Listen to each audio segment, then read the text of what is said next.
Check, check, check. Denise, can you hear me? Yeah, can you hear me? I can. Chat, can you guys hear me and Denise? I can't see the chat though. You may not be. Well, I don't know what kind of devices you're using. Let me just. Can everybody type in the chat? Let me know that you guys can hear me and. Um, Oh, I can see it now. okay.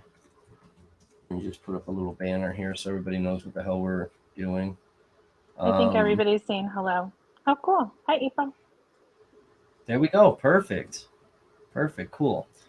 Okay, so just to let everybody know what we're doing. So we had talked about kind of in the YouTube chat earlier. So Denise watched the 2008 trial. She watched a bunch of it, and she was pretty convinced at that time that Mark Jensen was guilty. Now she's come back and she's watching the retrial of Mark Jensen, and she's been with us for a while since the start here and following on, and she's been kind of taking notes. So tell us about the trial that you watched in 2008. What made you really think that Jensen was guilty in 2008? Well, the first thing I would say is the letter, was a big thing. And then when I didn't hear that long ago that the letter had gotten thrown out and that it was retrying. I didn't hear about that a year ago. Um, I didn't hear about it anywhere. And I was just on my phone at work and I was looking for a trial or something to watch. And I was like, what is this? So I was like, there's no way. This has to be the letter that they're throwing out. So I went and I did a little research and I'm like, holy smokes, I can't believe this. And so it was hugely convincing. But even then, I was like, if they throw this letter out, there's still so much circumstantial evidence that was in that case between the neighbors and not knowing what they were going to allow in. But the computer stuff was a huge thing. The Klugs were a huge thing. It wasn't just that Klug, because he's a weasel, right? I mean, Right, we all know he's a weasel. He's like the wormtail, of this. If this was Harry Potter, he's the right. wormtail, you know. But I would say, but his wife was so convincing. You know what I mean? I'm like, why would his wife lie for him? So then with this trial, when the wife came on, I was like, okay, now they're divorced. So, if she thought that he was bullshitting back then, unless she did it to save her own face or the fact that she would have gotten in trouble for, testifying in a court of law and not being honest, Right. what reason would she have to lie for her weasel husband now? But then when he said he went back to the Appleton branch, right, and uh, they had gotten the call there, and when there was the woman that they had gone back and forth without the presence of the jury about the excited utterance, I believe the woman was a secretary. Her name was Stephanie, maybe. And she said, oh shit, he killed her. He also went back to that same branch. I believe it was Appleton that Klug was in. Klug, sorry. Um, when he went back there after that, what did they call that conference? The summit or whatever they did. I can't remember the name of it now. But when he went back there, he was talking shit in the office. Allegedly, he was talking shit in the office. He was going up to anybody who would listen to him talk and saying, "Oh my God, Mark Jensen told me he was going to kill his wife."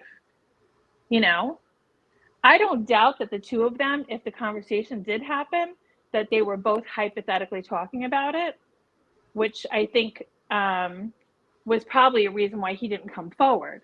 So that's kind of like what I always thought, you know, like that would be the reason why he didn't come forward, because he would incriminate himself and he was trying to work things out with his wife, and they had renewed their vows and all that crap. But now I would really like to see, and I don't remember because like we're going back 14 years. And I have COVID, okay? So like I have COVID brain right now. So the fact that I couldn't even remember all this stuff in detail is kind of crazy to me. But if there was a corroborating witness from back in the day, in 1998 that could come forward and say, yeah, he came back and he was telling everybody by the water cooler or at lunch or wherever that Mark said he was going to poison his wife with antifreeze. That would change things for me. But at this point, as it stands, with, I mean, the defense case hasn't even started their case in chief yet. That's what's crazy. They are annihilating their witnesses. Yeah. Right? Yeah, I think they absolutely are. I mean, we've seen, the pathologist Michael Chambliss. That was a big one because he was a key witness back then. And I think Attorney Perry absolutely demolished him. And then Oh, at the yeah. very end there, where he gets him to say, you know, he starts talking about the antifreeze and asks him about it. And Chambliss is like, I don't even know. I don't want to speculate on anything. I'm not an expert. I don't know the chemical compounds of it. I don't know anything. And then I think that pretty much shut down Perry's whole line of questioning. And he just jumped right to the end and said, so if you testified about this in 2008, do you wish you hadn't? And Chambliss says, yeah, I wish I hadn't. And I went, oh my Yeah, God. I would have tapped out right then too. I'd have been like, thank you, sir. Right. It's been a pleasure. Grab a t-shirt on the way out. Bye. Yeah, exactly.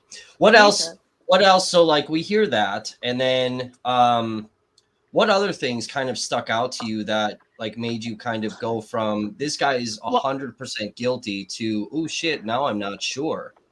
well, you know what? It was a little hard for me to get sold on the fact that she was doing this gone girl thing. You know what I mean? But I like how you put that. If you guys haven't seen that movie with Ben Affleck, Gone Girl, watch oh my that, and God. then I want you guys to watch that. All right, watch that over the weekend, and then Yeah. seriously tell me that It's like the you know basic instincts of our generation. It's terrifying, right, that somebody could do that. So then you think about this woman, that stuff's not even out. The fact that she could think of that, she would have to be one of the most diabolical criminals. You know what I mean? I mean, even though, see, the only thing that now I buy, because the defense has changed what they're saying. They're not saying she tried to kill herself, saying she attempted to vein suicide, right? So right, that it would, so that he would get away for attempted murder. And I'm thinking, okay, as a mom, she doesn't want her husband, father of her children, going to jail for murder. You know, she doesn't want to die and leave her children. But okay, I could see her being like, you know what, you little son of a bitch, you fucking torture me with these pictures all the time, and your penis fetish or whatever else you got going on. I'm gonna fix your ass. So right. maybe she did sit there at home like the good little woman and just, come up with this shit. Maybe there's a book that she read. Who the hell knows? But like, I thought it was weird about the neighbors, because she was so close with all her other neighbors. She honestly wasn't that close with the two that she had entrusted the letter and the rolls of film to Right, right, and all that stuff. And I'm like, why all of a sudden is she trusting these people over the last 6 months? You know what I mean? She's known them and been basically just say hi and wave neighbors for 7 years, or since they bought the property across the street and then went up buying the property next door to them and building the house and all that stuff. And the guy had done work in their house too. He redid the office. He did work there in their home, and she still wasn't close with them.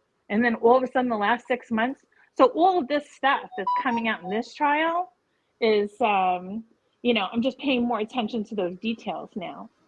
So, I tried not to take anything from 2008 and carry it over with me, because anytime I watch a trial, I go in there and I'm like, I'm going to pay attention to what the jury is getting. If the jury's not in the room, I'm not going to carry any of that stuff with me to form an opinion about it. But I've been trying, but the damn jury's been out of the room so freaking much of this trial. I'm like, Jesus Christ, it's going to take 6 months to get through this thing. right. And but the kid, the computer kid, what's his name? Ruff. Yeah, He was fantastic. That was fantastic. I mean, I said if they could, what was it yesterday? I think I said, if they could show me that Julie, if they could show me a way to make it that Julie lied about being computer savvy, then there's nothing she couldn't lie about. And she was out there spilling that to everybody. And that's what she did. She went and peppered that shit everywhere. You Yes. know, she Yes. went and peppered the drinking, the computer stuff. She went and sprinkled that shit everywhere, and not just to not just to anybody. The two neighbors who really didn't talk to anybody else, right? Just the two of them for the last 6 months. I'm surprised she didn't talk to a priest, because she talked to the cops. She talked to these two neighbors who were like freaking saints, right? The school teacher, the school principal knew about it. Like, I'm surprised they didn't come up with a priest too. You know, maybe Yeah. she wasn't religious. I don't know, but she really did pepper that shit everywhere. And I was like, "Ooh, yeah, okay, Kevin, I see your point here." Yeah. See, that's a thing for me. So, I saw the letter, so I knew. So again, transparency. So again, one of the legal counsel is our company counsel. Mm-hmm. But again, she can't talk about the details of the case. I told you guys, I texted her. I tried to get her on to just give us background, not tell us about like the juice, you know what I mean, but give us background about what it is and maybe things we should pay attention to. But she said she can't make media comments. So she's never said anything to me about the case other than, did you hear that the Jensen case is coming back? And I was like, no, I had no idea. And they said, yeah. She goes, yeah, they're not allowing the letter this time. So for me, I focused on the letter and I read the letter and I'm like, oh, Jesus, this is a damning letter, right? Mm-hmm. Like Yeah. this is a big deal. So, and then as we like started doing all the background, and I was doing stuff prior, to showing even you guys, but as we were doing the background stuff with you guys and we were playing this old footage and going through the history and case details and background of the confrontation clause, all these things, and listening to the old footage, I was like, man, something's wrong with the I don't drink, something's wrong with the I don't take pills. And I've said that from day one, that I didn't trust that letter to begin with. Yeah, it's a weird thing to say. I mean, I have a very similar personal background to her as far as having a mother that was an alcoholic. I don't drink very often. I know I joked about it a lot the first day I was on there. But like, I'm very OCD. I plan that shit like it's an event. You know what I mean? When I'm actually going to do it, like it has to be the wind has to be going the right direction. My children have to be accounted for. There has to be nothing that's out of my control when that happens. But everybody around me knows that. And I definitely would never say, oh, I have one or two a week. I don't have one or two a week. I'm lucky if I have one or two every 6 months. Right. One or two a week, you're drinking. My background is drug, alcohol, and criminals with mental health issues. So an alcoholic is 3 drinks a night. You have a drinking problem. It's part of the standardized system. At least it is, but in the state of New York, and as far as Oasis goes, which is the state agency that oversees all drug and alcohol programs. Yeah, So Wisconsin likes to say if you have a couple of drinks a week, you're an alcoholic. They're kind of psychotic out here. yeah, it would be considered, if you're drinking 1 to 2 a night. It's okay. You're drinking a lot, but you're not dependent on alcohol. If you're drinking 3 drinks a night or more, you're dependent. Yeah, yeah. What did you think about so is in regards to the forensic kid, DCI guy from Yeah. the Fusion Center. So when And also the I'm sorry to interrupt you. The recordings that you put on last night, those other things, I know they were behind jury stuff that was going on and different things, but those pre-hearing things, I was like, holy shit, this guy is so fucking crooked. Jam Boy and his wife sitting over his shoulder. It's creepy as fuck. Yeah, there's definitely something around Jamboy that I don't trust. And that's why I said, like let's say the cocaine thing, if like let's say that was the only Oh, allegation, right? yeah. It seems far-fetched. They have put holes in that theory, right? So I mean it could go either way. They've definitely put holes in it. So if that was the only thing, I'd be like, Yeah, I but don't. I'm sorry, but I don't care what your position in life is. If you don't want anyone, he knows 2 hours away, but that's not a big deal. If you're going to go score Coke, you're going to drive 2 hours away so no one's going to know you if you're the freaking DA of Yep. Kenosha County. Yep. Why wouldn't he drive 2 hours away? I hope he would, or he's a fucking idiot. Right. Right. And that's the thing is like, thinking logically about that. And I know that can be hard for some people because they don't know much about drugs or how the deals work and the secrecy and right. Because it's probably taboo is the wrong word, but you know what I'm saying? Like you don't want people to know, right? Because there's shame behind that. So even Yeah. addicts, right? They go through even when they get they score whatever drug they're using, they go through this kind of cycle of shame and guilt, right? And then And they he also doesn't want to go in, a half hour away from his house and get ID'd by somebody who he's pinched before, you know? right. Yeah, that's where that one for me, I'm just like, and I kind of cringed when Milisauskas is just laughing at this stuff and he's like losing Yeah. his mind. Like it's not even because he lives in Madison. I'm going, bro, how many like drug people have been in front of you? Like you don't know how this works. And I get it, dude. Like it's a big accusation and we don't really have proof on it. And we're gonna smear, this public I honestly official. didn't believe it until I saw and heard it with my own eyes, you know? Yeah, and that coupled with everything else, you've got the letter thing, you've got the Oh my termination gosh, of yeah. Lavin. There's Hmm. too many That scandals. too. That was wild. I mean, he's Right. like, "Oh, she sat in my office and she wouldn't say anything to me." And, she wouldn't admit that she wasn't that what with her license wasn't updated or whatever. Yeah, I'm she like, wasn't board certified. board certified. Okay, so you Yeah. hired someone that wasn't board certified? Right. That's the thing that caught me too is going, "Oh, I don't understand why you hired her in the first place then." You know what I mean? Unless there was some like like condition of, we'll hire you but within 6 months you have to have this certification and she just never Right. got it.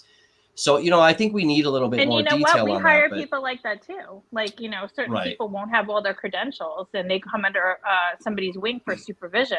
By a certain time, in order to operate for everything that we need them to, they have to have it or they're gone.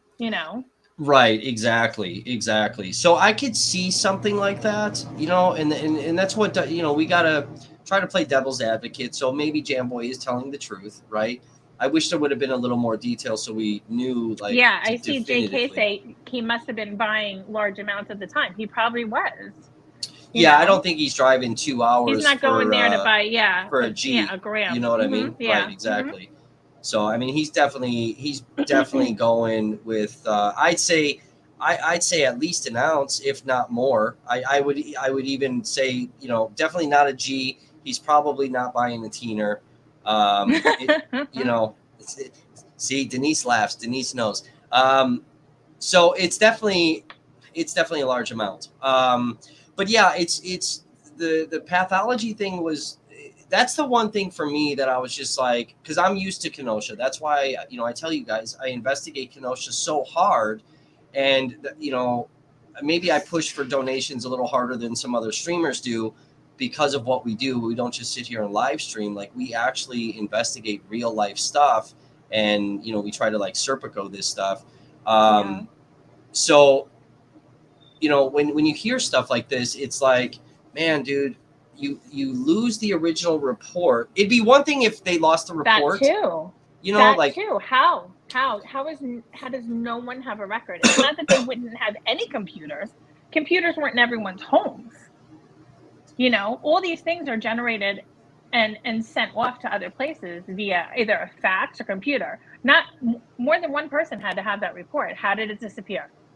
yeah, right. And that's the thing. And let's just pretend like, okay, fine, they did lose the report, but now you've got a scandal surrounding why this pathologist is fired, and then you've got her boss, Mary Mainland, and even Jamboy says in that pretrial hearing that that Mary Mainland testified to the prosecution's theory because there's the allegation that she was intimidated to testify that way.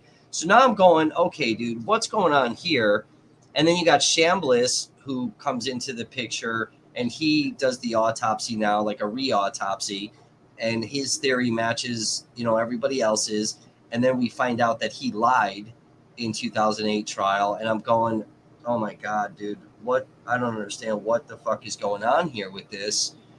Like, this is, that's why I keep saying for Bobby Boy's, Yeah. I don't want to say credit because that's the wrong word. I can't think of the right word now, but to give understanding, the higher ups are putting pressure on these guys, and heads are going to roll. People are going to get fired, and that's where I think Bobby Boy.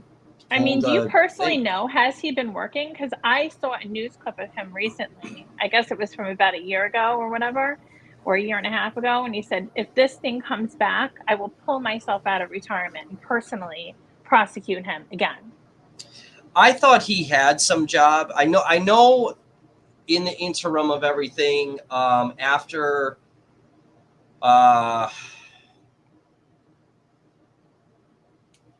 I think it was even before the 2008 trial, because in 2006 is when this alleged thing with Thompson happened. So before the trial even happened, he left as the DA of Kenosha County. He left and went to Madison for I don't know the title he had, but it was a hired job, right? Like an attorney general. Oh, yeah. And that was another thing. The judge was like, oh, well, technically he wasn't working in this county when that happened anyway. I'm like, does that matter? And I said the same. Yes, I said the same thing. Like, Jesus, it's God, okay, dude. that I was almost said public defender. Your is he the head prosecutor? I think he is, right? So it's okay that he's having, a white Christmas every weekend, and then he's coming in and putting fucking people behind bars for the rest of their life. Right. That's okay. Oh my God. Yeah, that's a lot of stuff with him where it's like, and look, if he wants to go and do skiing trips on the weekends, like, fine, let him do whatever he wants, right? But when you're doing skiing trips that involve these witnesses in this high profile case, now we have some serious questionable ethics issues. I'm literally, there needs to be a federal probe into this. I would love to see him picked apart. I really would. I would love to see a huge investigation of all these pieces of shit, because they just seem like they're so crooked. They really do. I mean, we have our problems here too. Don't get me wrong. We have a very overzealous drug task force that does all kinds of creepy, shady shit all the time. And I deal with guys who deal with it all the time. And I've seen it multiple times with different clients. But it's not at that high of a level. It's not going to the judges or the prosecutors. A lot of times it gets knocked down. It probably is though. A lot of times these charges are getting knocked down though. It's just these one Yahoo guys. They think they're fucking cowboys. It's like, yeah, it's crazy. But Jamboy seems to be living out some kind of movie fantasy in his head about his life and how important he is. The other thing I want to talk about was Julie poisoning herself to make it look like she was being poisoned. Maybe, and because it turns out it was half a teaspoon that were in the contents of her stomach.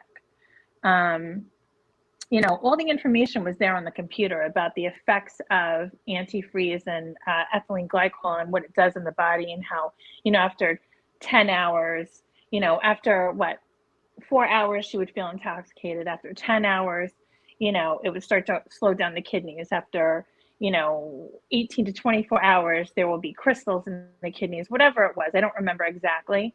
But she would have had to have it in the bedroom by her. I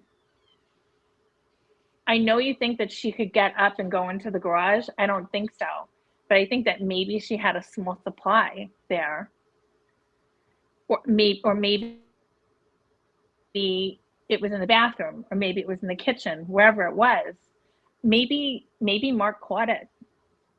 you know, and then he said, oh, you want to die? Or, you know what, she's halfway there, let me finish her off. I mean, whatever it was, he knew she was actively dying. He fucking did nothing. He didn't call 911. His children were pleading with them. So whatever happened there, I think maybe there's a possibility he caught her, cleaned up the mess. You know what I mean? Maybe he just cleaned up the mess and said, yes, now I get to be with my girlfriend because dipshit over here just fucking killed herself, you Yeah. know? Yeah. And who knows? But we won't know. If he was preparing the drinks in the kitchen and bringing it back to her, well, Jesus Christ, where were the fucking fingerprints and the stuff? It would be on the cup that they didn't fucking test. And they also didn't want to, you know, mess up the house too much by taking the kitchen drain out. They took the bathroom drain out and the shower drain out.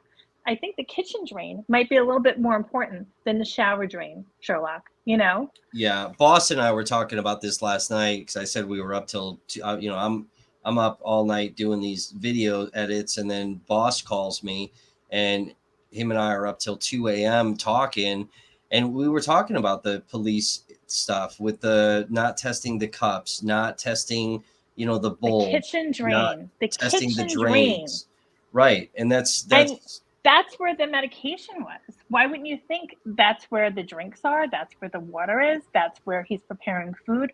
Why would you not think to take the kitchen drain? It yeah. blows my mind. Right. There's too much. And then like we even mentioned too, where it's like you're in the house for a couple of hours doing your crime scene investigation. And I think he said after 3 or 4 hours, whatever, they're done. And they call him and said, okay, hey, the house is released to you. Boss and I, you guys should have heard our conversation. We were losing our minds last night at 2 o'clock in the morning, going, how in the fuck are you releasing a crime scene after 3 or 4 hours, and you let the, you know, person come back to the house? How much evidence, if he did it, right, if he did it, how much Mm-hmm. evidence did this guy get rid of now at this point? You know what I mean? Right. Yep. He And, you probably, he may know, have came in the house and been like, ooh, gold mine, they didn't take this, they didn't take that, they didn't take this, and he's just destroying everything now. If he did it, I don't and think a he side did. note, how much action was their bed getting? She was with Mark in that bed. She was with Perry Tarika in that bed. Then Oh he was man. with his own wife in that bed. She died in the bed. And then he had Kelly in the bed. Yeah, How yeah, fucking creepy are these people? yeah. Like all these crazy rich yuppies back in the day were just all doing each other and lying and going on business trips and fucking around and scheming. It's like Falcon Crest or Dynasty bullshit from back then. Yeah, yeah. All I see is shoulder pads, cocaine, and sex. What the fuck? And you know what? I mean, if that's, I mean, that's the stockbroker, you know, kind of thing, right? I mean, if we think back to the Charlie Sheen and Michael Douglas movie, Yeah.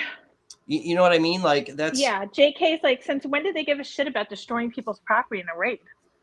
You know? right. It's law enforcement. You know what I mean? So, yeah, They kicked in doors for no reason. I think knowing Mark is in this business, so he's definitely, you know, he's a deviant, right? Like I mean, even think about the Wolf of Wall Street, right? Leonardo DiCaprio, and then Mm-hmm. you know the real story of Wolf of Wall Street. I mean that guy's done a lot of interviews and said like what a crazy time this was. Yeah. And what gets me though, and this is where, you know, and there's been several things that got me. Once I heard about her schooling and those specific classes, which is something else Yeah. I need to clip that too. I'm so far behind on I didn't videos. see that. I didn't see that. I took you at your word because I know you're not a big fat liar like Jam Boy. But Well, thank you. yeah. Yeah, that's pretty wild. But I mean, I'm telling you, 5 days ago, had you said to me, do you think there's any chance Julie could have attempted to make it look like she was killing herself? And I was like, hell no. Why would she risk leaving her kids? But if she was smart enough to gone girl all this stuff, she was smart enough to think that she could get away with that too.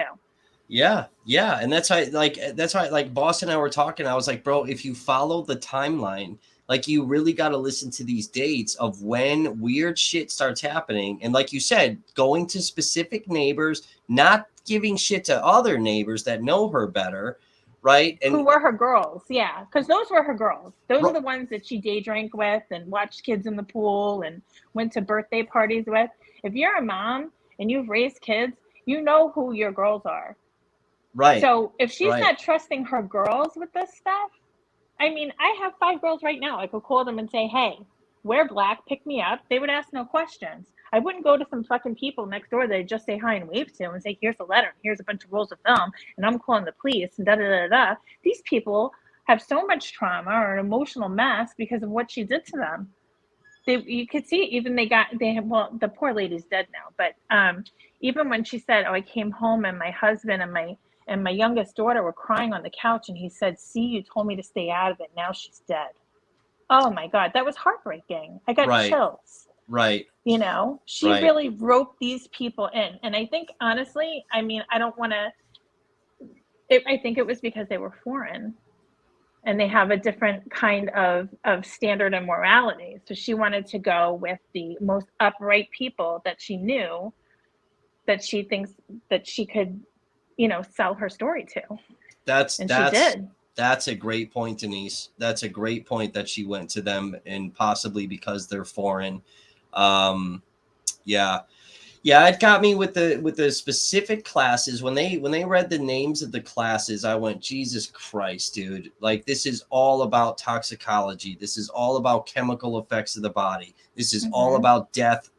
Composition of the body. I'm going there. She did, like, She she gone risked a girl this. lot. I couldn't believe it. I Right. really couldn't believe it.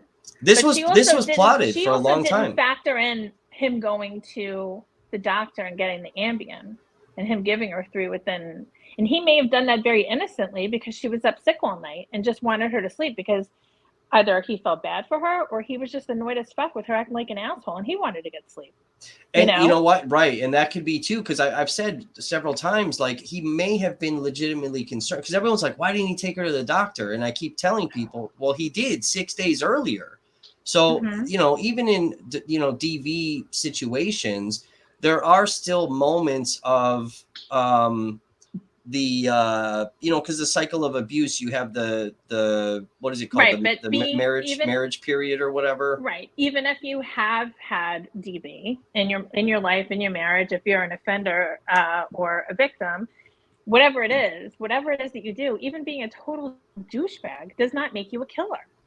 Right. Right. You know? Right. Yeah. So you might be right that because she, apparently she's, fucking drunk monkey midget on acid hanging from the fucking ceiling fan, Yeah. right? And Mm-hmm. then he's like, oh, this is nuts. And he may have legitimately looked up the Paxil going, oh my God, this might be the Paxil. Mm-hmm. And like you said, he goes, we know that he went, the Borman gives him the Ambien, and he may have innocently given her the Ambien, and then that also really kind of set some things into motion. So that's that. When they drilled the computer kid, or was it the computer kid? So it was not him. It was somebody. It was the one witness that testified that she got her Series 7 license. The minute they said Series 7, That because was I know what that is. Perry Tariqa. That was Tariq. Okay. So I didn't like that guy. That dude skeeved me out too. But the minute he said she was getting her Series 7, I already know what that is. I went, this fucking bitch, bro. No, and like, Boss and I are joking on the phone, like, hey, we're gonna start typing free mark in the chat, And Yeah. when he said that, I was like, oh my God. Oh my God. So and I immediately put 2 and 2 together with the searching for the corn stuff. We got to say corn. Searching for corn. Right. Searching. And then what got me too is, why is Mark searching the Stifel directory for the name Kelly? And I'm so glad the defense pointed that out, because I was losing my shit about that last night. And I'm glad they said that, because, and we said that, I think, in the Hold on one recap too. second. Yeah, yeah. JK, Paxil is not a fast acting drug. It is an SSRI and it does build up in your system over time. But you don't know the effects of it you can't mix it with alcohol, and ethylene glycol is an alcohol. Yeah, so that right, that may have been, and I think I think she had some other shit in her too. So she's kind of, all these things Yeah. are coming. And you know what? These things affect everyone differently. Like some people take NyQuil and they pass out right away. NyQuil gives me heart jitters. It makes my heart race and I can't sleep all night. Yeah, So Yeah. everything affects people differently. So, My body. kind of like the stuff that he's saying makes sense. But when you see somebody who's dying, it's a distinct thing. You know what I mean? The rattled breathing and all that stuff. He knew she was dying. I think he was being an opportunist. I think that's the case too. But yeah, so when you look at the computer and exactly what the defense said, and I said this yesterday, I said she's looking up emails. She's logging in at 1 o'clock in the morning, 12:30 in the morning, to an email that was sent at 3:52 p.m. And the defense said it today. And then she's looking at the email. Follow the email. She looks at the email, then goes on to Stiffel's staff directory and types in various Kellys and then what Right. branches they're in. Right. Why Mark's not doing that? Right. And then she goes. That was one of the things too that I was like, oh shit, it's coming. Yeah, it's Right. coming together, folks. Yeah. And then there's right after that, then there's logs for stockbroker shit, right? And that paints to the jury that this is Mark because he's the stockbroker. And then the Series 7 shit comes out, and I go, this motherfucker was a stockbroker too. So it's her. You know what I mean? Yeah. So yeah, there's a lot of that stuff. But as hard as I'm trying, it's hard to tune out the stuff that we know from 2008. It's hard to tune out the stuff that all the dirty shit that got, that the judge didn't let in with Jamboy, all that stuff. It's hard not to let it color your opinion of what's going on. I just hope the jury sees it. And like I keep saying over and over again, I think what they're going to do is they're going to offer him a lesser if they're smart. If they're not smart, then they're going to fuck themselves, and he's going to wind up with a really great lawsuit and all kinds of book deals and movie deals and everything else. Is they're going to offer him a lesser included charge of negligent homicide, and he's going to get time served, and he's going to walk out of that courthouse. And like DeBoss and I keep saying, Kelly's going to put her paperwork in because those two were making eyes at each other. It's going to be on. He's going to be back with Kelly by Valentine's. Yeah, I think if they were smart, they would come up with some type of plea, because I do believe that, and I said this, where something set her in this panic desperation mode where I think, she either took too many pills, she took too much of the antifreeze, she's combining everything now, because 3 days before, we know ahead of time, before anybody else right now, that she went to her doctor, and the doctor said, this chick's acting like a fucking nut job. So I think that he probably did say, like, that's it, we're done. Something had to have happened, right? It has to. That put her in that desperation. That goes to that email when him and Kelly about him getting his ticket punched with her, and then she said, "Oh, that I think that meant that he spoke to her about wanting a divorce, and that they were going to work towards that." And that's what that email probably is talking about. And then I think you're right, and I've said this, where I think he was very opportunistic, and he was just like, you know what, fuck it, die, bitch, like that's it, like I don't care anymore. Somebody also said in the chat, I don't know if it was Darlene today that said in the chat about the life insurance, that the 50,000 and the 50,000, maybe she intended, just in case, I want to make sure my boys are taken care of, because you couldn't collect if you're a murderer, but it could still go to the kids. Right. And so there were 2 different years. It was 92. So this is after the affair that she had, because she had the affair in like 90, 91. Right. Now, remember, she does the divorce, and she cancels the divorce. So I think it was sometime very shortly after the divorce that she went full fucking Gone Girl mode. And she started plotting and scheming then. You know what I mean? The other policy was added in 95, I believe they said.